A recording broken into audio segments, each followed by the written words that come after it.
বিপিএলের প্রথম ম্যাচে ইয়াসির রাব্বির ব্যাট হাতে দেখালেন ছক্কার বন্যা। ফরচুন বরিশালের বোলারদের উপরে যেন ঝড় বয়ে গেল। রাজশাহীর এই দুর্দান্ত ব্যাটিং হাতে 200 স্ট্রাইক রেটে খেলে তিনি সেঞ্চুরির কাছাকাছি পৌঁছে গিয়েছিলেন।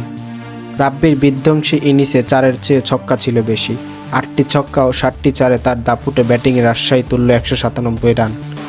শেষ 10 ওভারে রাব্বির ব্যাটে ভর করে দল তুলল 122 রান। এই ডানহাতি ব্যাটার 47 বলে 94 রান করেন এবং তাকে আউট করতে ব্যর্থ হয় প্রতিপক্ষ।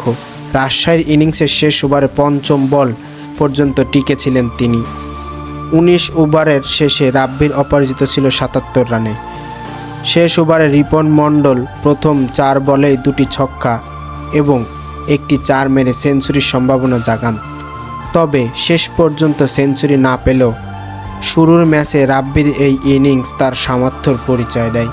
বন্ধুরা, বিপিএলের সকল ধরনের আপডেট সবার আগে পেতে আমাদের চ্যানেলটিকে সাবস্ক্রাইব করে রাখুন। আর যদি ভিডিওটি ভালো লেগে থাকে তাহলে অবশ্যই একটি লাইক দিয়ে যাবেন। দেখা হবে অন্য আরেকটি কোনো বিপিএলের আপডেট নিয়ে। আসসালামু আলাইকুম।